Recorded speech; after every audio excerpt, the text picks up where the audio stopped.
Eh ben oui, on va en parler de la masturbation. Et tu peux en être délivré. Mais on va en parler avec douceur en se préparant une petite chantilly. Ok, allez, viens.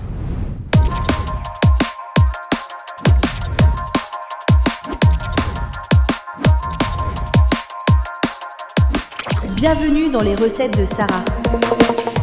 Vous avez bien compris, aujourd'hui on va se parler d'un sujet qui est un peu tabou mais qui est tellement important. Ouvrez votre livre de recettes dans Thessaloniciens 4 au verset 3 et 4. Car la volonté de Dieu c'est notre sanctification et que vous vous absteniez de l'impudicité. C'est que chacun de vous sache posséder son corps dans la sainteté et l'honnêteté. La chantilly attire par sa légèreté, son apparence, sa douceur et sa texture aérienne. Et bien de la même façon, la masturbation peut sembler au départ un acte pratique, inoffensif, qui apporte un apaisement immédiat ou une consolation rapide, mais elle peut devenir un piège qui empêche de vivre pleinement la pureté et la paix que Dieu peut et veut nous offrir. Comme une chantilly mal montée qui retombe vite et laisse un goût écœurant, si elle est trop sucrée ou mal dosée, et ben cette pratique, elle finit par fatiguer le corps, mais elle fatigue aussi le cœur. Dieu, dans son amour, nous appelle à la pureté pour vivre une vie équilibrée, une vie saine, une vie épanouie. Allez, pour ta chantilly, tu auras besoin d'une crème liquide entière, le cœur de l'homme qui a besoin d'être travaillé pour être ferme et stable, du sucre glace, la tentation qui paraît douce, mais peut être vite saturée et écœurée s'il y en a trop. Prends aussi de l'extrait de vanille qui va symboliser la pureté et le parfum de la sanctification que Dieu veut déposer en nous. Prends le fouet, c'est la discipline spirituelle, prière, lecture de la parole, jeûne, qui aide à monter un cœur ferme et stable. Alors, pour préparer ta chantilly, tu vas placer la crème bien froide dans un saladier. Cela symbolise le cœur prêt à être travaillé par Dieu. Commence par fouetter doucement, comme la discipline spirituelle, et elle commence doucement, mais régulièrement. Et lorsque la crème commence à s'épaissir, ajoute un peu de sucre glace, progressivement. Cela nous rappelle que la tentation peut apparaître à mesure que l'on avance, mais si on la maîtrise, et ben le cœur, il s'effondre pas.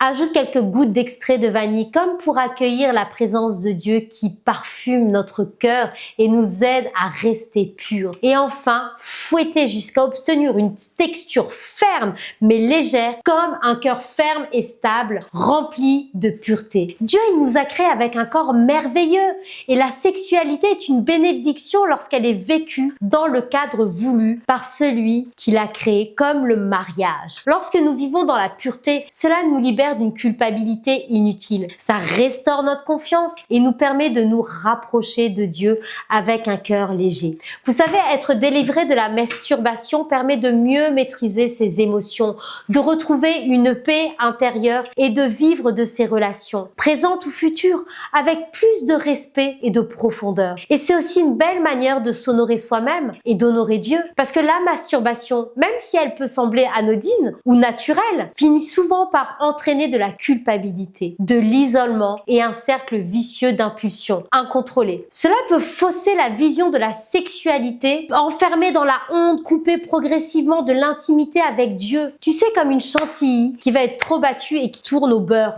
Cela peut abîmer le cœur et altérer notre équilibre intérieur. En plus, cette pratique-là, elle se concentre sur soi et peut empêcher de bâtir des relations saines avec les autres ou de vivre même une sexualité équilibrée dans son propre couple. Il faut un cadre prévu par Dieu. Demande à Dieu de t'aider à identifier les causes profondes qui te poussent à cette pratique de la solitude. Est-ce le stress, le manque affectif? Prie pour que son esprit remplisse ces vides en toi et fortifie ton cœur pour résister aux impulsions. Je t'assure que par la grâce de Dieu, c'est possible. Fais cette prière: Seigneur, purifie mon cœur et mes pensées. Donne-moi de goûter à ta paix et à ta liberté. Remplis-moi de ta joie, de ta force chaque jour. Aide-moi à honorer mon corps comme un temple du Saint-Esprit. Tu es le temple du Saint-Esprit. Dieu ne te condamne pas. Dieu ne condamne pas celui qui lutte, mais il offre sa grâce et sa grâce est disponible pour purifier, pour restaurer. Alors comme une chantilly bien montée devient légère, douce et agréable, et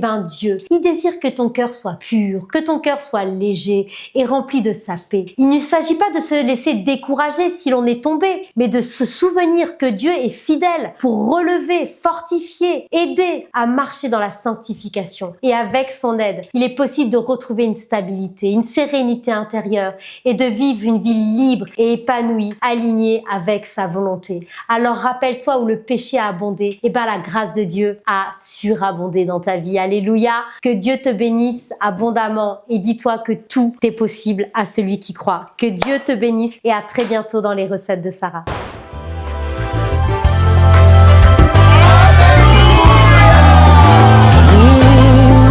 Le monde attend de nous un signe, la révélation de tes anges.